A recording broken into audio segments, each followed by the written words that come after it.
Hi, Doc Martin, the lone journalist for KRAZ-TV. Another book review. It's a good book. It's a great book. A little bit to get through, but it's always the truth. The biggest thing about a lot of the books that Zero Channel puts on is no matter how wild and crazy it may sound, it's all true. That's what this book's about. Bottle of Lies, the inside story of the generic drug boom by Katherine Eban. Well, it's mostly about one company in India, but it's a big story about the FDA. Well, Katherine Eban, an investigative journalist, that's what we are also, as investigative and independent citizen journalists. She is a Fortune magazine contributor and Andrew Carnegie Fellow. That's her picture. She has also written for Vanity Fair, New York Times, Self, The Nation, the New York Observer, and other publications. She's author of Dangerous Doses, a true story of cops, counterfeiters, and the contamination of America's drug supply, and lectures frequently on the topic of pharmaceutical integrity. Educated at Brown University in Oxford, where she was a Rhodes Scholar, she lives in Brooklyn with her husband and 2 daughters. Well, she really specialized, and that's what makes this book so good. It is an Echo, ECCO, an imprint of HarperCollins publishers. From an award-winning journalist, an explosive narrative of the generic drug boom that reveals fraud and life-threatening dangers on a global scale. The jungle for pharmaceuticals. Many have hailed the widespread use of generic drugs as one of the most important public health developments of the 21st century. Today, 90% of our pharmaceutical market is comprised of generics, a majority of which are manufactured overseas. We have been reassured by our doctors, our pharmacists, and our regulators that generic drugs are identical to their brand name counterparts, just less expensive. But is this really true? Katherine Eban's Book of Lies exposes the deceit behind generic drug manufacturing and the attendant risks for global health. Drawing on exclusive accounts from whistleblowers and regulators, as well as thousands of pages of confidential FDA documents, Eban reveals an industry where fraud is rampant, companies routinely falsify data, and executives circumvent almost every principle of safe manufacturing to minimize costs, to maximize profit, confident in their ability to fool inspectors. Meanwhile, patients unwillingly consume medicine with unpredictable and dangerous effects. The story of generic drugs is truly global. It connects Middle America to China, India, Sub-Sahara, Africa, and Brazil, and represents the ultimate litmus test of globalization. What are the risks of moving drug manufacturing overseas, and do they outweigh the savings? And do an investigation of an international sweep, high-stakes brinkmanship, and big money at its core. Bottle of Lies reveals how the world's greatest public health innovation has become one of its most astonishing swindles. Absolutely true. It really started when everything got moved out of the country, basically. Of course, there wasn't very many generic drugs in the United States as manufacturers. There was a lot of brand names and ones that we grow to trust, and they do spend a lot of money. And a lot of these companies generic drugs have companies here in the United States that are their U.S. headquarters, etc., etc. So I'm going to mention the name because it's Ranbaxy. It no longer exists. It was so corrupt. And yet it touted with several other companies from India that it was fail-safe and really undertook making sure that quality now, and purity and integrity were their not just catchphrases, but actual endeavors to make a great industry. And so that's what everybody relied on. Of course, the big stop and where everything, the buck came to rest was with the FDA. And the FDA is pretty darn stringent, but the point is they got to be so huge. They got, when it first started in, I don't know, in the 80s or something, or towards the 90s, that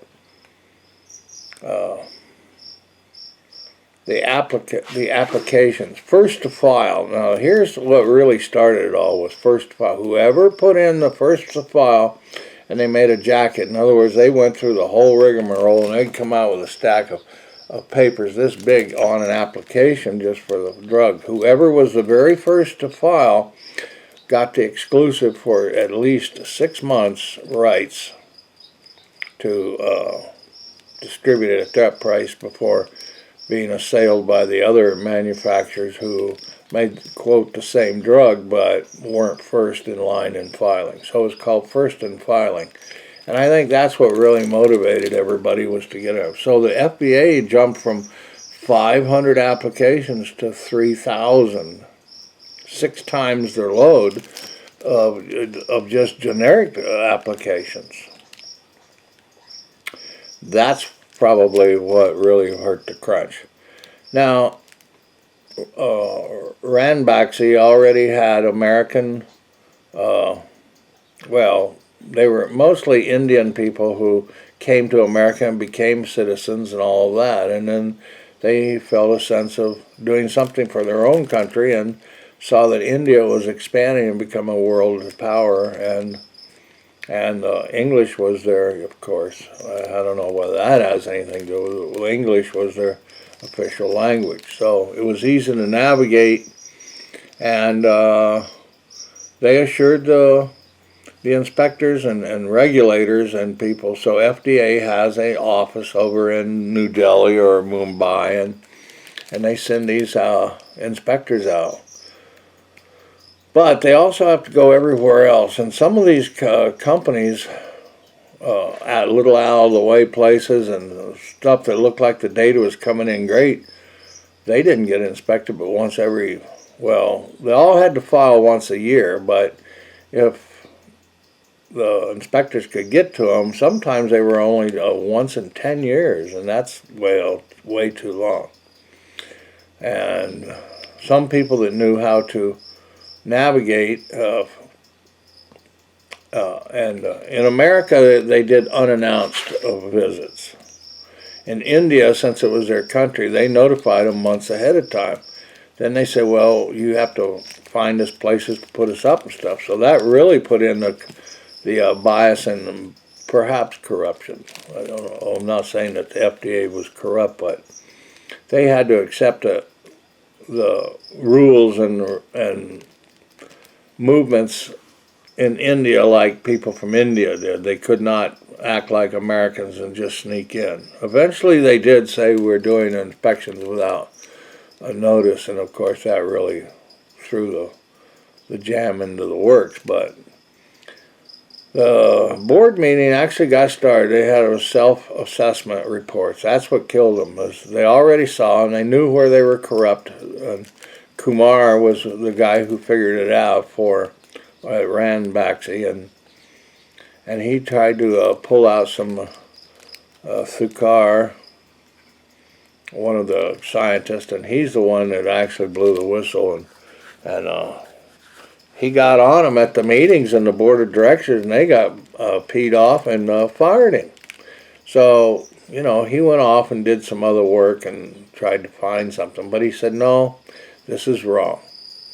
So he kept pestering. You know, what really got him is that he called into the FDA and emailed them and everything for months and months before they even took it. So he decided when the change came with some head or commissioner or something, he sent him an email, and that kind of got the ball rolling. Then they started sending inspectors like Peter Baker. He could, first of all, when he as an FDA investigator went up to the place, he never walked in there and told them, yeah, I'm outside somewhere. He started looking, and he'd find a lot of mistakes, you know, stuff that wasn't supposed to be there.